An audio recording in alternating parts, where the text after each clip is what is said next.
नमस्कार दोस्तों, मैं हूं अजय चौधरी। आज आपके सामने फिर से एक नए वीडियो के साथ। और अभी हम स्टडी कर रहे हैं भारत का उसके पड़ोसी देशों के साथ जो संबंध है उसको ध्यान में रखते हुए। और अभी जिस प्रकार से आरपीएससी का सेकंड ग्रेड का एग्ज़ाम सामने है तो उसको ध्यान में रखते हुए ये वीडियो बनाया जा रहा है। भारत और श्रीलंका के मध्य जो भी संबंध या विवाद हैं, लगभग सभी जो भी महत्वपूर्ण बिंदु हैं उनका मैंने संकलन किया है इस वीडियो में। अगर आप 5-6 मिनट भी इसको ध्यान से देखेंगे पूरे वीडियो को, तो आपका जो भी क्वेश्चन आएगा वो लगभग इस वीडियो में से आ जाएगा। क्योंकि पिछले सालों के जो आपके पेपर हैं उनको ध्यान में रखते हुए और क्या संभावित पूछ सकता है उनको ध्यान में रखते हुए ये वीडियो बनाए गए हैं। तो आइए हम बात करते हैं, पॉइंट पे आते हैं। देखिए, भारत और श्रीलंका की भौगोलिक स्थिति आप जानते हैं कहाँ है। भारत के दक्षिण में है।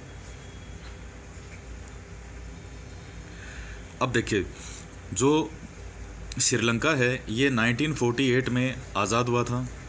भारत 1947 में आज़ाद हुआ। जिस प्रकार से भारत ब्रिटेन का उपनिवेश था उसी प्रकार से श्रीलंका भी ब्रिटेन का उपनिवेश था। अब देखिए, श्रीलंका के अंदर मुख्य रूप से सिंहली और तमिल ये दो जातियां पाई जाती हैं। ये दो प्रकार के व्यक्ति हैं। कौन है ये? जो श्रीलंका के मूल निवासी हैं उनको तो कहा जाता है सिंहली। और अंग्रेज़ों ने जब श्रीलंका इनका अंग्रेज़ों का उपनिवेश था तो इन्होंने दक्षिण भारत से जो भी तमिल थे इनको यहाँ ले जा करके और बसाना शुरू कर दिया। अब जो वहाँ भी जो श्रीलंका में बागान होते हैं चाय के और भी काम करने के लिए यहाँ से मज़दूर ले जाते और वहाँ ले जा के रख देते। अब देखिए, धीरे धीरे तमिल वहीं के हो गए दक्षिण में। श्रीलंका का जो जाफना प्रायद्वीप है वहाँ पे सबसे ज़्यादा है ये। लेकिन आज़ादी के बाद भी ये सिंहली और ये तमिल है, ये दोनों एक नहीं हो पाए। सिंहली हमेशा अपने आप को इनको अलग ही समझते रहे।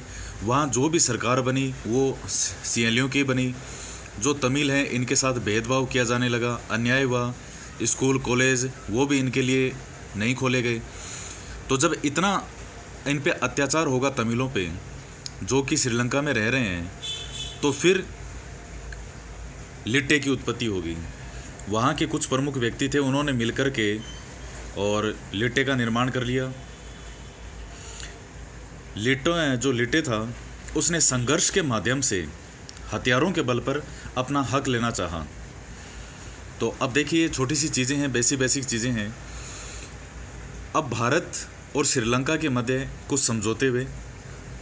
1954 में नेहरू और वहाँ के प्रधानमंत्री थे कोटलेवाला, इनके मध्य समझौता हुआ। 1964 में शास्त्री जी और वहाँ के जो प्रधानमंत्री थी भंडारनायके। 1987 में राजीव गांधी और वहाँ के प्रधानमंत्री जयवर्धने के बीच कोलंबो समझौता हुआ। तो ये समझौता दोनों देशों के मध्य संबंधों को सुधारने के लिए मुख्य रूप से किए गए थे। जैसे 1954 का नेहरू कोटलेवाला का समझौता है, तो इसमें भारतीयों को श्रीलंका की नागरिकता देने के लिए, वहाँ बसाने के लिए उस पर समझौता किया गया। तो आपको सिर्फ ये ध्यान में रखना है कि ये जो समझौते हैं कौन सा और कब और किसके बीच में हुआ, ये चीज़ें आपके लिए महत्वपूर्ण हैं। उसके बाद में देखिएगा,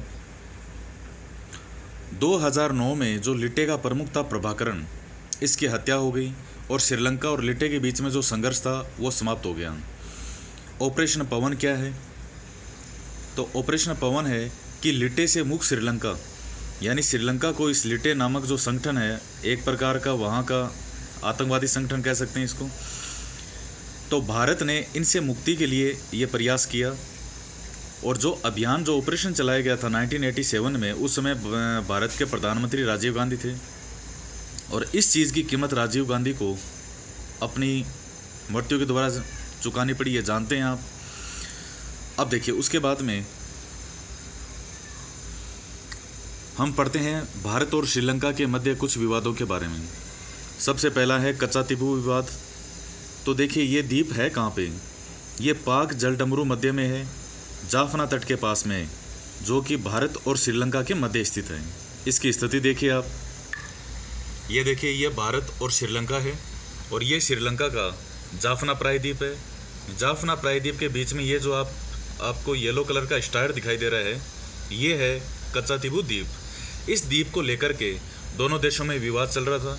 लेकिन भारत ने बाद में उदारता दिखाते हुए ये कच्चातीबू पर श्रीलंका का अधिकार स्वीकार कर लिया।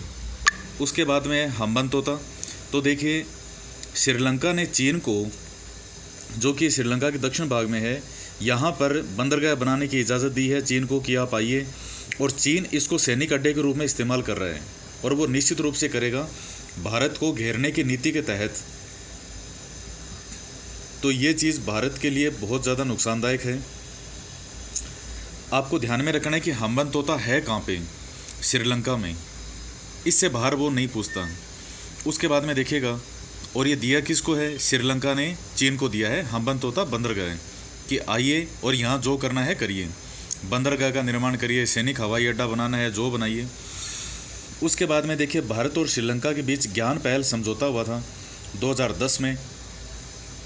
उसके पश्चात समझौता, देखिए सेपा है, ये आर्थिक साझेदारी समझौता है। इस पर भारत को और श्रीलंका को हस्ताक्षर करने ज़रूरी है। इसके बीच में हस्ताक्षर करने से सेपा में भारत और श्रीलंका के बीच में व्यापार को बढ़ावा मिलेगा। उसके बाद में नेक्स्ट पॉइंट की बात करते हैं।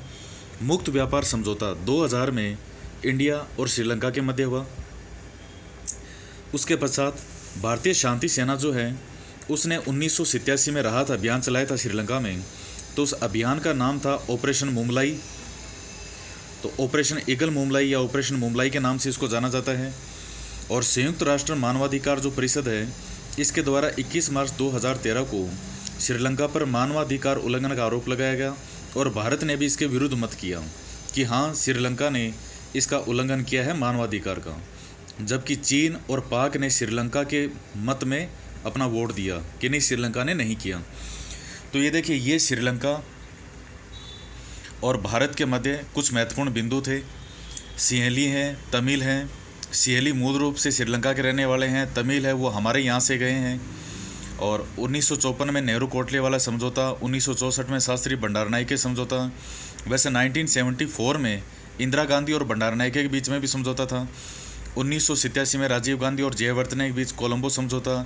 2009 में लिट्टे का प्रमुख प्रभाकरण की हत्या हुई, फिर वहाँ संघर्ष समाप्त हुआ। ऑपरेशन पवन क्या है, भारत ने चलाया था श्रीलंका में लिट्टे से मुक्त करवाने के लिए। कच्चातीबू जो द्वीप विवाद है, ये भारत और श्रीलंका के बीच में था और भारत ने ये द्वीप किसको दे दिया, श्रीलंका को। हम्बनतोता बंदरगाह श्रीलंका में है और इसका इस्तेमाल करने के लिए श्रीलंका ने ये द्वीप किसको दे दिया है, चीन को। ये ज्ञान पहल समझौता हो गया। संयुक्त राष्ट्र मानवाधिकार परिषद द्वारा मानवाधिकार उल्लंघन के लिए इसके विरुद्ध अभियोग लाया गया था। भारतीय शांति सेना ने 1987 में राहत अभियान चलाया जिसका नाम था ऑपरेशन ईगल मुमलाई। और दोनों देशों ने 2000 के अंदर मुक्त व्यापार समझौते पर हस्ताक्षर किए। तो ये कुछ महत्वपूर्ण बिंदु थे। नेक्स्ट वीडियो में मैं आपके सामने चीन और पाकिस्तान वगैरह जो भी महत्वपूर्ण कंट्रीज़ हैं उनके साथ विवाद या समझौते से रिलेटेड जो भी क्वेश्चन आपके सेकंड ग्रेड के एग्ज़ाम के दृष्टिकोण से महत्वपूर्ण है वो आपके सामने लेके आऊँगा। इस वीडियो को आप ध्यान से देखिएगा क्योंकि इस वीडियो से बाहर आपका क्वेश्चन आने की संभावना नहीं है। सेकंड ग्रेड एसएसटी के एग्ज़ाम में जितने भी महत्वपूर्ण बिंदु हो सकते हैं वो इस वीडियो में मैंने लाने की पूरी कोशिश की है। तो ठीक है, मिलते हैं नेक्स्ट वीडियो में। धन्यवाद। जय हिंद, जय भारत।